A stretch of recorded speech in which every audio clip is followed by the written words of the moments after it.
Hello बच्चों, how are you? I hope all of you are good. तो बच्चों, इस वीडियो में हम लोग बात करेंगे बेटा एक्सरसाइज 11.2 स्ट्रेट लाइन। ध्यान रखिएगा, एनसीईआरटी क्लास 12th के बारे में बात हो रही है। ठीक है, तो इस चैप्टर में या इस एक्सरसाइज में जो क्वेश्चंस दिए गए हैं बेटा वो क्वेश्चन ऑफ लाइन के ऊपर बेस्ड क्वेश्चंस दिए गए हैं, स्ट्रेट लाइन। तो पहला काम तो ये है कि हमें स्ट्रेट लाइन की इक्वेशन को फाइंड आउट करना है। इक्वेशन को किस टाइप से आप सॉल्व कर सकते हैं, क्या क्या कंडीशंस होती हैं, vector equation of line and a Cartesian form of a line, ये सारी बातें हम लोग इस वीडियो में डिस्कस करेंगे। तो जो भी बच्चे इस चैनल पर नए हैं तो प्लीज़ इस चैनल को सब्सक्राइब कर लीजिए। तो चलिए बेटा, हम लोग इक्वेशन ऑफ लाइन को फाइंड आउट करने की कोशिश करते हैं। और जो क्वेश्चन है एक्चुअल में कंडीशन क्या है बेटा, equation of line passes through a vector, एक पॉइंट दिया गया है and parallel to B vector, मतलब एक डायरेक्शन दी गई। ध्यान रखिएगा बेटा, ये डायरेक्शन को रिप्रेजेंट करता है और ये पॉइंट को रिप्रेजेंट करता है। ठीक है, तो इसकी हमें वेक्टर फॉर्म के बारे में बात करनी है। तो इसके लिए मैंने एक फिगर बना रखा है, देखिएगा ध्यान से, कि एक लाइन है which passing through the A point and this line parallel to vector B, vector B। तो इस पॉइंट से पास हो रहा और इसके पैरेलल है।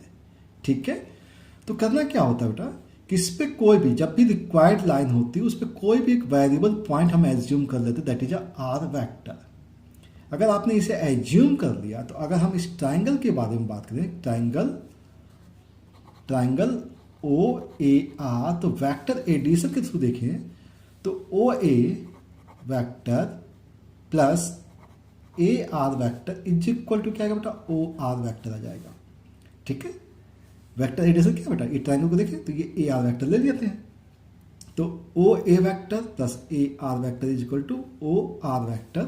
तो ओ ए वैक्टर की जो वैल्यू है बेटा वो ए वैक्टर है, ए आर वैक्टर मुझे नहीं मालूम है तो उसको हमने ऐसे लिख दिया और is equal to r vector O R, तो आर वैक्टर आ जाता है। ठीक है, तो आर क्या सॉरी, तो आर वैक्टर क्या होता है बेटा, एक वेरिएबल पॉइंट होता है। आर वैक्टर ऑलवेज भी अ वेरिएबल पॉइंट है। अब यहाँ अगर देखा जाए तो ए आर वैक्टर एक्चुअल में डायरेक्शन जो है वो ए आर वैक्टर जो है वो एक्चुअल में पैरेलल टू बी वैक्टर है ना, पैरेलल टू बी वैक्टर। तो किसी भी पैरेलल की कंडीशन ये होती है बेटा कि ए आर वैक्टर को हम लिख सकते हैं लैम्डा बी वैक्टर।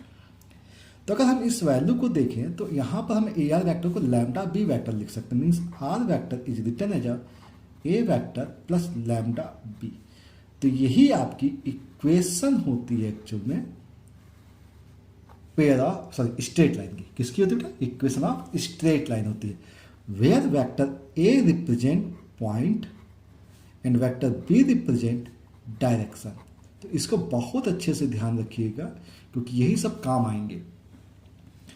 इस पॉइंट से पास कर रही है और इसके पैरेलल है, इस पॉइंट से पास कर रही है और इसके पैरेलल है। ठीक है, तो बी वेक्टर क्या बेटा, डायरेक्शन को रिप्रेजेंट करेगा, ए वेक्टर पॉइंट को रिप्रेजेंट करेगा। ठीक है, अब बात आती है कार्टेशियन फॉर्म की। तो कार्टेशियन फॉर्म के लिए सिंपल सी स्टेटमेंट होती है, देखिएगा ध्यान से, कि आर वेक्टर एक वेरिएबल पॉइंट होता है और आर को हमेशा हम एक्स वाई जेड लेते हैं। ए वेक्टर गिवन है तो हम लोग ए वेक्टर को ले लेते हैं बेटा A1 A2 और A3। सिमिलरली बी वेक्टर को हमने लिया बेटा B1 B2 एंड B3। ठीक है, तो अगर हम यहाँ पे देखें ये वैल्यू निकालनी है तो R माइनस ए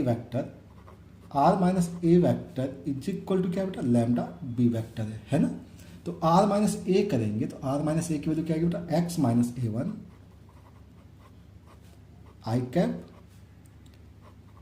y माइनस A2 जे cap plus z minus A3 के कैप इज इक्वल टू आएगा lambda times B1 i cap plus B2 j cap plus B3 k cap. अब कंपोनेंट्स को कंपेयर कर लेते हैं, सिंपली क्या कर लेते हैं, कंपोनेंट कंपेयर कर लेते हैं। कंपोनेंट को कंपेयर करेंगे तो आई का जो कंपोनेंट आएगा बेटा वो लैम्डा B1 है यहाँ पर, और यहाँ आएगा component x minus A1 is equal to आएगा लैम्डा B1।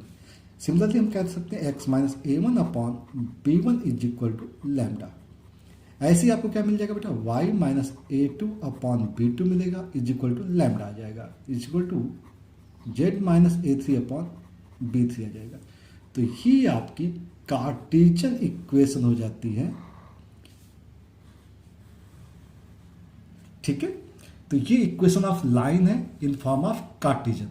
ठीक है, अब इनमें ध्यान ये रखना है कि जो डिनोमिनेटर होता है B1 B2 एंड B3, ये ऑलवेज क्या रिप्रेजेंट करता है बेटा? डायरेक्शन को रिप्रेजेंट करता है।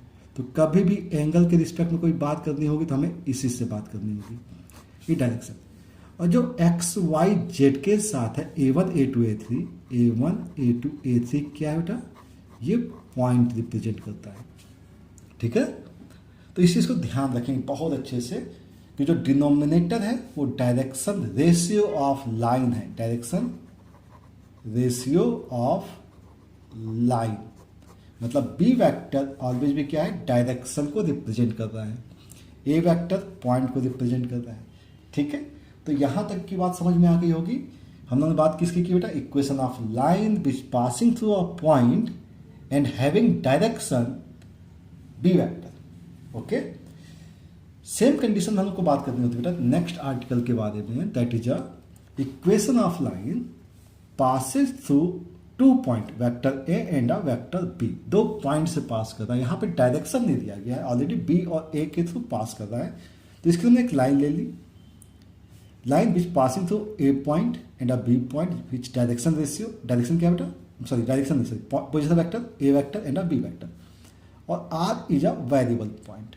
ठीक है, तो यहाँ पे भी बिल्कुल वही काम करेंगे हम लोग। In triangle O A R, triangle O A R के बारे में बात करेंगे। तो देखिए O A plus A R is equal to आएगा बेटा ओ आर। ओ आर का मतलब आपको मालूम है कि दैट इज आर वेक्टर, ओ ए की वैल्यू है ए वेक्टर, प्लस ए आर आपको नहीं मालूम है। ठीक है ना, तो अगर हम यहाँ से देखें ध्यान से कि A R vector is parallel to A B vector, क्योंकि कॉन्सिडेंट लाइन है तो ऑब्वियस सी बात है पैरेलल तो होंगे ही। तो ए आर वेक्टर को हम लिख सकते हैं लैम्डा ए बी वेक्टर, और लैम्डा ए बी का मतलब होता है बेटा B vector minus A vector. ठीक है ना, तो ये वैल्यू आपकी यहाँ से आ जाएगी R vector is equal to A vector plus lambda times A B, मतलब बेटा position vector of B minus position vector of A, तो lambda B vector minus A vector. तो ये इक्वेशन हो जाएगी equation of straight line which passing through two points. तो यहाँ पर अभी भी ये क्या रिप्रेजेंट कर रहा है बेटा? ये पॉइंट को रिप्रेजेंट कर रहा है, और बी माइनस ए डायरेक्शन को रिप्रेजेंट कर रहा है। ठीक है, तो जब भी टू पॉइंट के बारे में बात होगी तो यहाँ पे ये डायरेक्शन को रिप्रेजेंट करेगा। ठीक है, समझ में बात आ गई होगी। ओके बच्चों, तो अब हम लोग इसके कार्टेशियन फॉर्म के बारे में भी बात करेंगे। ठीक है, ओके, चलिए तो कार्टेशियन फॉर्म देख लेते हैं बेटा हम लोग यहाँ पे। तो फिर से हम लोग को काम क्या करना है बेटा? आर वेक्टर की वैल्यू को हमें लिखना है x y z, A vector को मैंने लिख लिया A1 A2 and A3, and अब B vector is equal to B1 B2 and B3। ये पॉइंट्स को हमने रिप्रेजेंट कर लिया। ठीक है, अब क्या करना है? अब वही काम देखिएगा, ये वेक्टर है ना बेटा, R vector is equal to क्या दिया हुआ है? ए वेक्टर, तो आर को इधर ट्रांसफर कर लेंगे, तो R minus A vector is equal to lambda times B vector minus A vector. तो आर माइनस ए की जो वैल्यू आएगी वो आएगी आपको मालूम है, R minus A X minus A1 I cap plus Y minus A2 J cap plus Z minus A3 के कैप इज इक्वल टू, अगर लैम्डा टाइम्स देखेंगे b माइनस ए की वैल्यू, तो B1 माइनस A1 आई cap plus B2 minus A2 जे cap plus B3 minus A3 के cap. ठीक है, अब आई जे और के कंपोनेंट को हम लोग इक्वल कर सकते हैं, क्योंकि कंपोनेंट्स इक्वल होंगे क्योंकि इक्वल वेक्टर है। तो x minus A1 is equal to आएगा lambda times B1 minus A1। इसे कैलकुलेट कर लीजिए तो x minus A1 upon B1 minus A1 is equal to आ जाएगा लैम्डा। इसी पैटर्न पे क्या कर सकते हैं हम लोग बेटा यहाँ पर? सिमिलरली x y माइनस का A2 upon B2 minus A2 लिखेंगे, और यहाँ लिखेंगे Z minus A3 upon B3 minus A3। तो ये इक्वेशन आ जाएगी आपकी लाइन की which is passing through 2 points. Okay, हाँ तो बच्चों ये जो इक्वेशन आ गई बेटा x minus A one upon B one minus A one is equal to Y minus A two upon B two minus A two is equal to Z minus A three upon B three minus A three. तो आपको ये समझ में आ गया कि ये क्या आएगा बेटा, ये आपका डायरेक्शन रेशियो आएगा, ये लाइन का डायरेक्शन रेशियो है। तो जब भी डिनोमिनेटर देखेंगे तो आपको क्या बोलना है, डायरेक्शन रेशियो ऑफ लाइन, ठीक है। और A1, A2, A3 is defined by point. तो पॉइंट क्या होगा बेटा, A1, A2 एंड A3। तो इस चीज़ को ध्यान रखेंगे। तो अब हम लोग बात करेंगे बेटा इसके बाद बेस्ड जो एग्जांपल्स हैं एनसीईआरटी में उसको देखते हैं, जिससे कि आपको इसका कॉन्सेप्ट भी क्लियर हो जाएगा कि इसको हमें यूज़ कैसे करना है, ठीक है। तो अब बात करेंगे बेटा एग्जाम्पल 6 की, जो कि आपके पास एनसीईआरटी में दिया हुआ है एग्जाम्पल 6। तो मैंने यहाँ पे एग्जाम्पल नंबर लिखा हुआ है। क्वेश्चन बेटा फाइंड द, अब ध्यान रखिएगा बेटा कि आपको जब भी क्वेश्चन को सॉल्व करना है तो आपके पास एनसीईआरटी की बुक होनी चाहिए, क्योंकि हम यहाँ पे क्वेश्चन कंप्लीट नोट नहीं करते हैं, हम आपको यहाँ पे रीड करके बता देते हैं। तो find the vector and Cartesian equation of line through the point. तो पॉइंट आपको दिया गया, तो पॉइंट को हम लोग जनरली क्या लिखते थे बेटा, A vector. A vector is equal to 5, 2 and -4 दिया हुआ है, एंड पैरेलल टू, ध्यान रखिएगा पैरेलल टू बोला गया है, तो इसके लिए हम लोग क्या बोलना है, बी वेक्टर बोल देना है। तो बी वेक्टर क्या दिया बेटा, 3i cap plus 2j cap minus 8k cap, ठीक है। तो अब आपको इसके कार्टेशियन एंड वेक्टर दोनों ही फॉर्म के बारे में बात की गई। तो ध्यान से सुनिए बेटा, ये एक पॉइंट दिया गया है और पैरेलल टू अ वेक्टर, तो इसकी फर्स्ट इक्वेशन आपको काम में आएगी। तो इक्वेशन क्या थी बेटा, equation of line which passing through a point A and parallel to B vector. तो ए पॉइंट से पास होता है और बी के पैरेलल है। तो सिंपली आपको क्या करना है बेटा, ए वेक्टर की वैल्यू लगानी है 5 cap plus 2j cap minus 4k cap, ये ए वेक्टर हो गया, plus lambda times B vector की वैल्यू बेटा 3i cap plus 2j cap minus 8k cap, और ये आपकी वेक्टर इक्वेशन ऑफ लाइन हो जाएगी, ठीक है। बहुत सिंपल सा केस। और इसी को हमें बात करनी होती है बेटा कार्टेशियन फॉर्म की। तो कार्टेशियन फॉर्म के लिए आपको याद होना चाहिए कि इक्वेशन क्या थी बेटा, x minus A one upon B one is equal to Y minus A two upon B two is equal to Z minus A three upon B three. तो क्या करना चाहिए, अब पॉइंट्स क्या बेटा, x ऐसे लिख लिया करिए, x is equal to Y is equal to Z is equal to B1, B2, B3 is the direction. तो डायरेक्शन क्या बेटा, 3, 2, -8, यहाँ लिखना है 3, 2, -8, एंड अब point A value, A value क्या बेटा 5, तो वैल्यू 5 को माइनस करना है, 2 दिया गया तो 2 को माइनस करना है, और माइनस ऑफ -4 है तो ऑलरेडी क्या हो जाएगा बेटा, +4 हो जाएगा। तो this one is the equation which is in a form of Cartesian. तो इससे सिंपल क्वेश्चंस नहीं होते बेटा, बहुत सिंपल सा क्वेश्चन था। तो this one is the vector equation and this one is Cartesian form, okay. अब बात करते हैं बेटा नेक्स्ट क्वेश्चन की, जो एग्जांपल 7 है, which is based on equation of line with passing through 2 points. तो नेक्स्ट एग्जांपल है example 7, find the vector equation, ध्यान सुनिएगा बेटा, find the vector equation for a line passing through the point. हम points को ए vector लिख लेते हैं बेटा, यहाँ पे दिया गया -1, 0 and 2, and a b vector is defined as 3, 4 and 6, ठीक है। तो इक्वेशन इन कार्टेशियन फॉर्म, ध्यान रखिएगा वेक्टर फॉर्म। तो वेक्टर फॉर्म जो थी, वेक्टर फॉर्म क्या होती बेटा, वेक्टर फॉर्म होती है are vector is equal to A vector plus lambda times B vector minus A vector, ठीक है। तो इसके लिए आपको क्या निकालना पड़ेगा, b माइनस ए निकालना है। तो b माइनस ए निकाल दीजिए। तो b माइनस ए करते हैं बेटा, तो 3 माइनस माइनस +1 हो जाएगा बेटा, 4 हो जाएगा, 4 माइनस 0 4 होगा, और 6 माइनस 2 4 हो जाएगा। तो ये b माइनस ए आ गया। तो आप क्या लिखेंगे, r vector is equal to what is the value of a की वैल्यू है -i cap plus 0k cap plus 2k cap, ठीक है ना, ये हो गया a vector, plus lambda times b minus a, ये बेटा 4i plus 4j plus 4k। ठीक है, इसको आप सिंप्लीफाई करना चाहें तो कर सकते हैं। ठीक है, आप चाहे तो 4 को बाहर ले सकते हैं, लैम्डा के साथ काम कर सकते हैं, अदरवाइज आप इसको भी लिख सकते हैं, यही आपका आंसर हो जाएगा। ठीक है, तो वेक्टर फॉर्म निकालने तो वेक्टर फॉर्म निकल गई। अगर आपसे पूछा जाता बेटा कार्टेशियन फॉर्म के बारे में, अगर इनकेस कार्टेशियन फॉर्म पूछा जाता तो क्या लिखते हैं, x अपॉन y अपॉन और z अपॉन, डायरेक्शन क्या बेटा 4 4 4, तो इसे आप लिख सकते हैं 4 4 और 4।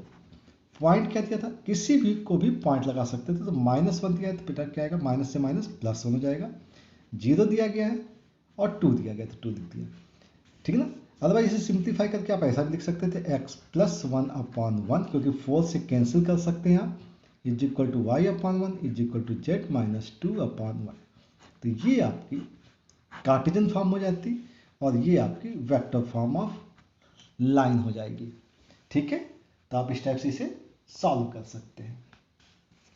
नेक्स्ट एग्जाम्पल के बारे में बात करते हैं। एग्जाम्पल 8 दिया गया, the Cartesian equation of a line. तो लाइन दी गई बेटा x plus 3 divide by 2 is equal to Y minus 5 divide by 4 is equal to z plus 6 divide by 2, और इसको हमें वेक्टर फॉर्म में कन्वर्ट करना है, वेक्टर फॉर्म। ठीक है ना, वेक्टर फॉर्म में कन्वर्ट करना तो बहुत सिंपल सा केस है कि वेक्टर फॉर्म आपको मालूम है, are vector is equal to होता है A plus lambda B vector. ठीक है, ए इज द पॉइंट। ठीक है ना, इसे कंपेयर कर लीजिए बेटा, तो यहाँ पे पॉइंट क्या दिया गया, ए की वैल्यू क्या बेटा, A vector is defined as, ध्यान से देखिएगा यहाँ पे प्लस है तो इसका मतलब है -3 रहा होगा, यहाँ माइनस है तो ये 5 होगा, और ये +6 है तो माइनस का 6 होगा, ये पॉइंट आ जाएगा। और जो डिनोमिनेटर होता है, ये डिनोमिनेटर क्या रिप्रेजेंट करता है, डायरेक्शन रिप्रेजेंट करता है। तो हम लोग इसे लिख देते हैं माइनस का 3i plus 5j minus 6k plus lambda times B vector बेटा 2 4 6, तो 2i plus 4j plus 2k। तो ये वेक्टर इक्वेशन हो जाएगी। तो किसी भी कार्टेशियन को वेक्टर फॉर्म में कन्वर्ट कर सकते हैं और वेक्टर को कार्टेशियन में कन्वर्ट कर सकते हैं। तो ये बहुत सिंपल सा केस होता है। ओके, ठीक है, तो अब बात करेंगे हम नेक्स्ट आर्टिकल की, that is a angle between two lines. अब टू लाइंस के बीच का एंगल अगर निकालना है तो अगर सपोज कीजिए बेटा एक लाइन L1 दी गई है और दूसरी लाइन है आपके पास L2, ये L1 और L2 है, तो L1 लाइन की इक्वेशन क्या हो सकती है बेटा, R vector is equal to होगा A vector plus lambda b1 हमने लिख दिया यहाँ पर, और L2 को हमने लिख लिया R vector is equal to A2 vector plus mu B2 vector. ठीक है ना, अलग अलग टाइप से लिख लिया है। A2 से पास हो रहा है, B2 के पैरेलल है, मतलब ये लाइन किसके पैरेलल है बेटा, B2 के पैरेलल है, और ये लाइन जो है वो है B1 के पैरेलल। ओके, तो B1 और B2 को अगर ज्वाइन किया जाए तो जो एंगल यहाँ फॉर्म होता है बेटा, वही एंगल यहाँ पर भी फॉर्म होगा, क्योंकि पैरेलल है ना। तो इसका मतलब है कि अगर आपको किसी भी लाइन के बीच के बारे में बात करनी है तो कॉस थीटा की वैल्यू जो होती है बेटा B1 vector dot B2 vector upon mod of B1 vector होता है और मॉड ऑफ B2 वेक्टर। इस फॉर्मूले को आपको अच्छे से ध्यान रखना है। ठीक है ना, और ये बेसिक में भी मैंने बताया हुआ है। और B1 डॉट B2 की वैल्यू अगर 0 है तो इसका मतलब है थीटा इज 90 डिग्री। ओके, अगर यही वेक्टर कार्टेशियन फॉर्म में होगा, अगर यही लाइन जो है कार्टेशियन फॉर्म में, जैसे कि अगर हमने लिख दिया x minus A1 upon B1 लिख दिया, y minus A2 upon B2 and z minus A3 upon B3 is the line which is L1। Similarly x minus A1 dash upon B1 dash लिखा, y minus A2 dash upon B2 dash is equal to z minus A3 dash upon B3 dash लिख दिया है, और ये L2 है। तो angle निकालने का मतलब है कि आपके पास जो डायरेक्शन कोसाइन ऑफ लाइन है वो है B1 B2 and B3। First line का डायरेक्शन कोसाइन क्या है बेटा, B1 B2 एंड B3 है। सेकेंड लाइन का जो डायरेक्शन रेशियो है B1 dash B2 dash and B3 dash है। और अब आपको इसी के बीच में डॉट करके सॉल्व कर लेना है। ठीक है, तो अब हम इसको क्वेश्चन को क्या करेंगे बेटा, सॉल्व एग्जांपल्स लेके काम करेंगे, एग्जांपल्स लेंगे और देन उसके बाद क्वेश्चन। ठीक है, तो क्वेश्चन दिया हुआ है यहाँ पे, हमने यहाँ पे नोट कर रखा है बेटा, देखो दोनों ही फॉर्म लिखे हुए हैं। एक तो वेक्टर फॉर्म लिखा हुआ है, दूसरा कार्टेशियन फॉर्म लिखा हुआ है, और एक एग्जांपल लाइन है, दूसरा एग्जांपल क्या है बेटा 10 है। तो अब ये जो लाइन है, find the angle between the lines R vector is equal to 3i cap plus 2j cap minus 4k plus lambda times i plus 2j plus 2k, and second line है 5i minus 2j plus mu times 3i plus 2j plus 6k। तो simply आपको ध्यान रखना बेटा, ये vector जो होता है ये b को रिप्रेजेंट करता है, ये b को रिप्रेजेंट करता है। तो डायरेक्शन रेशियो ऑफ b1, मतलब फर्स्ट लाइन की जो डायरेक्शन रेशियो है वो है आपके पास 1 to 2, 1 to 2। सेकेंड लाइन की जो डायरेक्शन रेशियो है वो है आपके पास 3, 2 and 6। अब आपको कॉस थीटा निकालना है, तो cos theta is equal to है b1 dot b2 upon mod of b1 vector और मॉड ऑफ b2 वेक्टर। तो अब कॉस थीटा के लिए क्या करना है बेटा, cos theta is equal to dot कीजिए, 1 3 जा 3 हो जाएगा, प्लस 2 2 4 हो जाएगा बेटा, और प्लस 2 6 जा 12 आ जाएगा, divide by magnitude of b1। तो b1 का मैग्नीट्यूड 1 स्क्वायर 2 स्क्वायर 2 स्क्वायर, मतलब 1 plus 4 plus 4, b2 square 3 square 9, 2 square 4 plus 6 square 36। Calculate कर लीजिए, 16 प्लस 3 19 डिवाइड बाई 3 इंटू, यहाँ देखिए बेटा 13, ये 7 आ जाएगा, मतलब 19/21। तो थीटा इज इक्वल टू आप लिख सकते हैं कॉस इनवर्स ऑफ 19/21। तो ये एंगल आ जाएगा दोनों ही लाइंस के बीच का। ओके, तो ये प्रोसेस आपको समझ में आ गई होगी। ध्यान रखिएगा, ये ए वेक्टर होता है ए प्लस लैम्डा बी, ये वेक्टर ए है प्लस का म्यू बी वेक्टर है। तो ये डायरेक्शन को रिप्रेजेंट करते हैं, जो डायरेक्शन को रिप्रेजेंट करते हैं उसी से हमें एंगल्स मिलते हैं।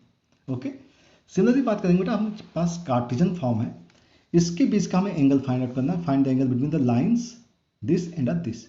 तो लाइंस के बारे में हमने बात कर ली बेटा कि मान लीजिए ये b1 है, इस लाइन की जो डायरेक्शन रेशियो क्या है बेटा, डिनोमिनेटर 3 5 4, 3 5 4। तो जो डिनोमिनेटर होता है वो डायरेक्शन होता है। इसी टाइप से b2 के बारे में बात करें तो 1 1 2 ये डायरेक्शन है। जब आपको b1 b2 मालूम हो चुका है तो अब आप काम निकाल सकते हैं इसका, cos theta is equal to आएगा b1 vector dot b2 vector upon magnitude of b1 vector and magnitude of b2 vector. अब देखते हैं cos theta is equal to आएगा 3 into 1 3 plus 5 into 1 5 plus 4 into 2 8 divide by magnitude of this 3 square 9 5 square 25 4 square 16 and the root of 1 square 1 plus 1 plus 4। तो value कितनी आ गई बेटा यहाँ पे, cos theta is equal to 13 plus 3 16 divide by, यहाँ देखते बेटा 25 प्लस 9 34 प्लस 16 50 हो जाएगा। 50 को हम लोग क्या लिख सकते हैं बेटा, 5√2 लिख सकते हैं, हाँ लिख सकते हैं। ये √6 है तो √6 लिख दिया, तो इससे कोई फायदा तो हुआ नहीं, तो हम लोग 16/5√12 लिख देते हैं, ठीक है ना। √12 को तो लिख ही सकते हैं हम लोग 16/5 इंटू 2√3 लिख सकते हैं, और 2 से कैंसिल हो जाएगा 8। तो थोड़ा सा सिंप्लीफाई भी कर सकते हैं, तो कोई दिक्कत वाली बात नहीं। cos थीटा इक्वल टू क्या आ गया 8/5√3। तो ये आपका एंगल आ जाएगा इन लाइंस के बीच का। तो लाइंस के बीच का एंगल निकालना आपने सीख लिया, बहुत सिंपल सा है। कार्टेशियन फॉर्म भी मैंने ले लिया है और इसके ऊपर वेक्टर फॉर्म भी उन्होंने ले लिया था, ठीक है ना। तो इस टाइप से आप इस क्वेश्चन को सॉल्व कर सकते हैं। नेक्स्ट एक छोटा सा आर्टिकल बेटा, that is the shortest distance between two lines. तो अगर टू लाइंस दी गई हैं, कोई भी टू लाइंस दी गई हैं, ध्यान से देखिएगा, एक लाइन ये दी गई है, दूसरी लाइन ये दी गई है।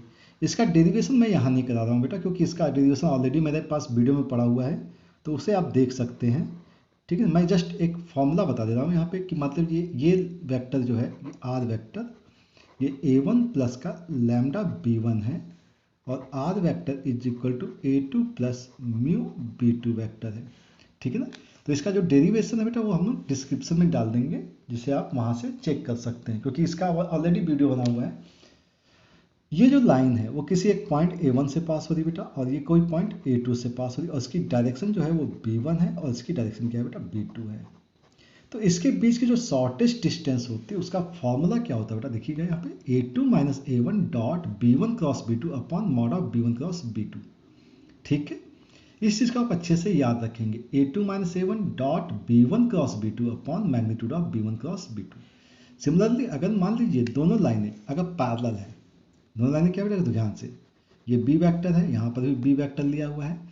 If two lines are parallel in this case ST is equal to A2 minus A1 cross B vector, जो डायरेक्शन है, divide by magnitude of B। ठीक है, और इन फॉर्मूलों को ही हमें यूज करना है इस क्वेश्चन को सॉल्व करने के लिए। तो नेक्स्ट जो क्वेश्चन हमने लिया है बेटा यहाँ पे, फाइंड द शॉर्टेस्ट डिस्टेंस। ध्यान रखिएगा, shortest distance between the lines r vector is equal to I plus J plus lambda times 2I minus J plus K, and a second line है are vector is equal to 2I plus J minus K plus mu times 3I minus 5J plus 2K। तो जब भी आपको question solve करना होगा तो इनके points को नोट कर लीजिएगा बेटा। पहले हम पॉइंट को लेते हैं A1। A1 की वैल्यू है I plus J plus K, तो है नहीं, तो इसका मतलब है I की वैल्यू 1, J 1 और K 0 हो गया। ठीक है ना। सिमिलरली आपको क्या करना है, B1 निकाल देना है। B1 की वैल्यू मतलब डायरेक्शन 2 माइनस 1 1 हमने लिख लिया, ये लेट कर दिया। ठीक, इसी टाइप से R2 के लिए, R2 नहीं सॉरी A2 की वैल्यू निकालिए बेटा, पॉइंट 2 1 माइनस 1 2 1 माइनस 1, और इसकी डायरेक्शन देख लेते हैं बेटा, B2 3 माइनस 5 एंड 2। तो जो भी इंडिपेंडेंट होता है वो पॉइंट होता है, जो लैम्डा और म्यू के साथ है वो डायरेक्शन है। ये वैल्यू आ गई। अब आपका जो फॉर्मूला है वो फॉर्मूला आपको याद होना चाहिए, A2 minus A1 dot B1 cross B2 upon mod B1 cross B2। तो टारगेट क्या होना चाहिए बेटा, A2 माइनस A1 निकालना है और फिर B1 क्रॉस B2 भी निकालना है। तो उसी को हम ध्यान रखेंगे ना। तो पहला काम A2 माइनस A1 निकाल दीजिए, A2 माइनस A1। A2 की वैल्यू है आपके पास 2 माइनस 1 1 हो जाएगा, 1 minus 1 0 and minus 1 0 minus 1, A2 minus A1। Now B1 cross B2 कर लेते हैं, B1 cross B2। B1 cross B2 करना आपको आता है I J and K।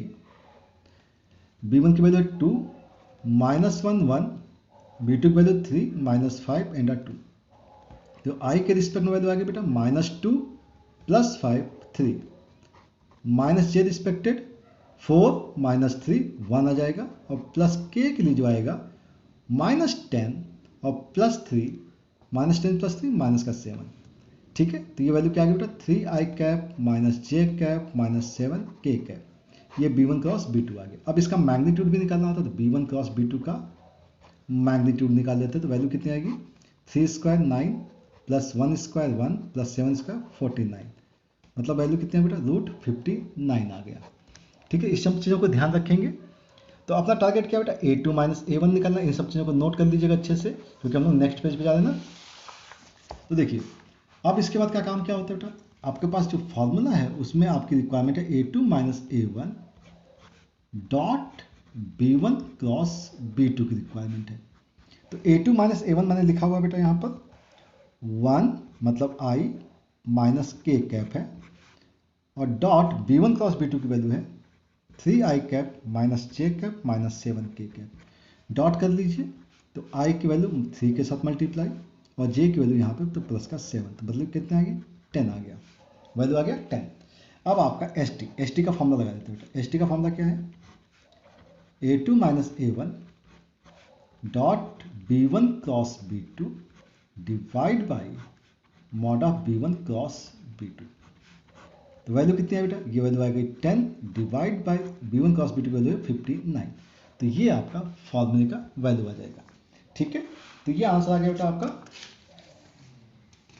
Shortest distance between two lines. तो 10/√59 is the answer for this question. अब next जो क्वेश्चन है उसमें भी आपको शॉर्टेस्ट डिस्टेंस ही फाइंड आउट करनी है, लेकिन यहाँ पे थोड़ा सा चीज़ों को ध्यान रखिएगा। यहाँ पे अगर आप देखते हैं तो डायरेक्शन देखिएगा बेटा, डायरेक्शन ये है, दोनों की डायरेक्शन सेम है 2 3 6 2 3 6, मतलब these lines are parallel lines but passing through the point A1 की वैल्यू क्या है बेटा, 1 2 -4 1 2 -4, और B वेक्टर क्या है बेटा, यहाँ पे B1 B2 B3 नहीं लिखेंगे, 2 3 6 लिख लिया, क्योंकि यहाँ पे ए की वेक्टर है तो बी वेक्टर हो गया। A2 वैल्यू क्या है बेटा? A2 वेक्टर की वैल्यू जो दी गई है वह है 3 3 -5। अब ST का एक्चुअल में फॉर्मूला आपको याद होना चाहिए। ST का फॉर्मूला क्या था बेटा? A2 - A1 cross B divide by magnitude of B। ठीक है ना? अगर ये फॉर्मूला याद है तो आपको सॉल्व करने में कोई दिक्कत नहीं आएगी। तो पहला काम क्या करना है? A2 - A1 निकालना है। A2 - A1 निकाल दीजिए। तो 3 - 1 2, 3 - 2 1, -5 + 4 -1, ये A2 - A1 आ गया। अब A2 - A1 का क्रॉस करना है B वेक्टर के साथ, तो इसे हम लिखते थे I J K। ठीक है।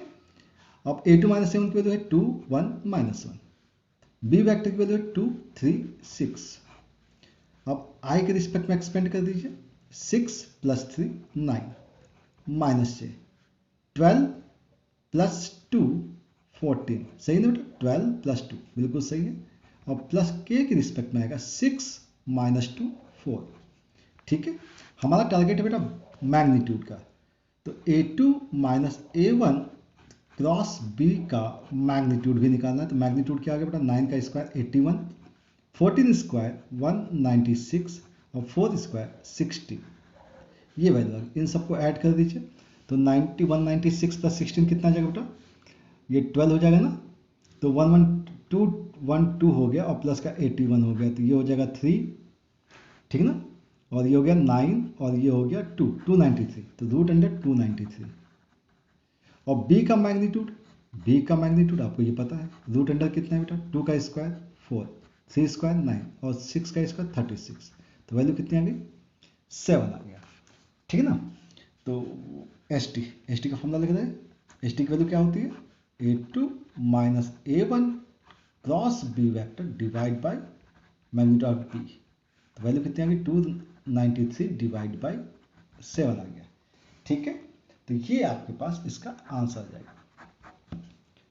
ओके बच्चों, तो इस टाइप से आप यहाँ तक हम लोगों ने बात जो की है वो सॉल्व एग्जाम्पल्स के बारे में बात कर दी है। ठीक है। तो इन्हीं फॉर्मूले पे बेस्ड आपके सारे के सारे क्वेश्चंस होंगे एक्सरसाइज के। तो हम लोग एक्सरसाइज के क्वेश्चंस को अब सॉल्व करेंगे। ठीक है, स्टार्ट किया जाए? चलिए तो स्टार्ट करते हैं। तो ध्यान रखिएगा फॉर्मूले